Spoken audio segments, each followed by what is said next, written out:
Untuk bisa kita memahami semuanya, maka harus tahu ilmu dan tekniknya, harus tahu ilmunya. Harus tahu ilmunya. Kita trading tanpa ilmu, ya sama saja nanti kita buang-buang tenaga, buang-buang waktu, dan buang-buang biaya. Termasuk modal kita bisa habis dengan waktu yang cepat nantinya, tanpa kita banyak belajar. Nah, ilmu yang kita butuhkan nanti apa? Banyak, minimal tahu dasar trading itu apa. Jadi jangan berpikir trading itu hanya jual dan beli, hanya jual dan beli. Ya, memang trading ini nanti yang kita pilih ada hanya jual dan beli, tetapi harus tahu konsepnya, harus tahu dasarnya. Maka fahami ketika sebelum kita menekuni lebih lanjut, namanya trading itu dagang. Trade itu dagang artinya. Sehingga berdagang itu ada permintaan, ada penawaran. Tidak ada dagang sendirian, permintaan saja tidak ada. Ada permintaan, ada penawaran, ada jual, ada beli. Nah, konsep dagang bagaimana? Konsep dagang itu jual ketika harga tinggi, beli ketika harga murah. Inilah konsep dagang. Kalau kita menjual, kita penjual, artinya kita cari harga yang tinggi. Supaya apa? Supaya untungnya maksimum. Kalau kita beli, cari harga yang murah. Jangan dibalik. Ketika kita beli dengan harga yang tinggi, kalau sudah beli dengan harga tinggi, maka menjualnya akan susah nanti. Bisa jadi kita tidak bisa jual. Contoh misalnya, saya mau kulakan sepeda motor. Saya mau kulakan sepeda motor berjenis misalnya Honda Beat tahun 2018. Harga 20.500.000 misalnya. 20.500.000. Ini adalah harga pasar. Harga pasar itu apa? Harga yang secara umum beredar di sana. Bisa jadi nanti ada yang 20, ada yang 21, ada 20.500. Nah, harga pasar itulah ada naik perbedaan, naik turun. Yang penting kita tahu rata-ratanya. Nah, harga pasarnya 20.500. Saya mau lihat harga di pasar itu rata-rata berapa. Ada 20, ada 20.500, ada 21. Karena saya mau beli dan mau saya jual kembali, maka tentu cari harga yang murah. Kalau ada di bawah 20, maka cari itu harga yang di bawah 20. Misalnya 20 juta pas. Sehingga nanti ketika menjual kembali, kita masih bisa dan bisa berpotensi dapat keuntungan. Sebaliknya, di pasar itu ada harga murah, ada tengah, harga tertinggi 22 juta. Nah, posisi saya mau beli. Dari sekian banyak itu, saya mengambil yang 22 juta. Apa yang terjadi ketika saya membeli dengan harga tinggi? Entry. Ketika kita mau order di pasar uang ya, secara online. Nanti ada pilihan jual dan beli sama. Ada sell, ada buy. Sell itu menjual, buy itu membeli. Artinya ketika kita mau order sell, maka betul-betul pastikan harga tinggi.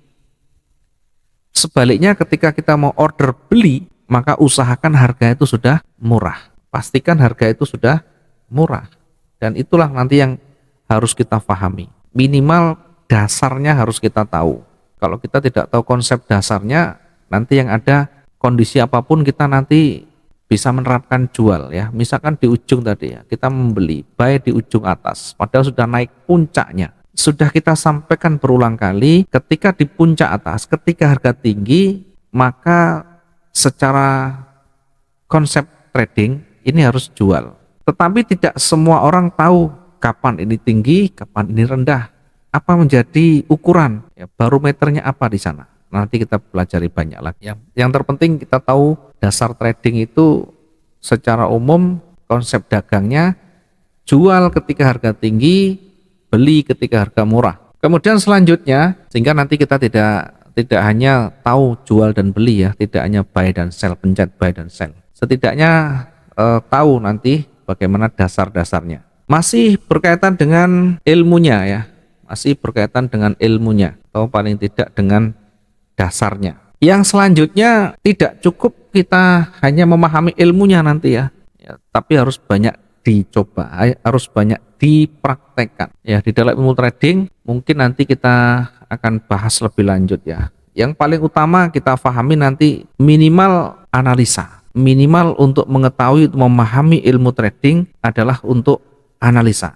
Analisa itu apa? Analisa ini adalah salah satu bagian cara untuk mengetahui untuk mengetahui probabilitas dan kemungkinan pergerakan pasar. Sehingga ketika kita sudah bisa menentukan kemungkinan terbesarnya, maka kita bisa menentukan titik entry-nya. Maka di situ akan ada namanya analisa. Apakah penting analisa ini? Ya, minimal untuk menggiring cara berpikir kita ke arah kemungkinan yang terbesarnya. Karena sekali lagi tidak akan ada satu orang pun yang bisa membaca arah itu dengan pasti. Setidaknya dengan analisa ini membaca kemungkinan terbesarnya, maka tingkat potensi untuk kita untung lebih besar. Contoh, tidak semua orang juga bisa melihat kondisi cuaca mau hujan apa enggak. Tetapi secara visual, kalau akan turun hujan itu selalu diawali dari mendung.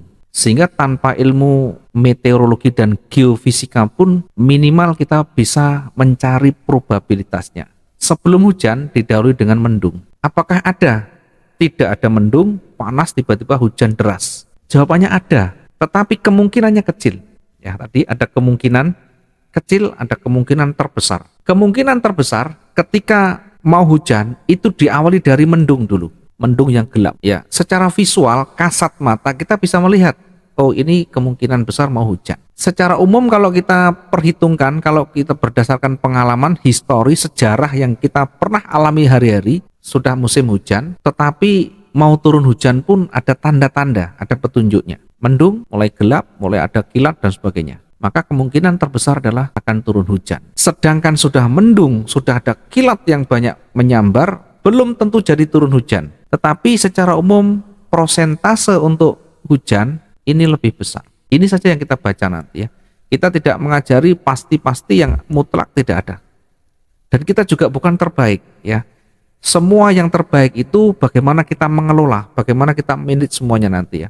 Saya tidak menyalahkan analisa yang bagaimanapun, tetapi ketika analisa itu diikuti dengan pengalaman kita, dengan keahlian kita, tentu akan mengarahkan kita kepada ke arah profit yang lebih besar. Maka dari analisa itu nanti muncul berbagai cara. Ya, di dalam analisa itu orang banyak sekali mengeluarkan tekniknya, baik itu sesuai dengan referensi maupun dari pengalaman pribadi. Maka akan muncul banyak analisa. Ada yang menggunakan indikator, ada yang menggunakan price action atau menggunakan candlestick saja.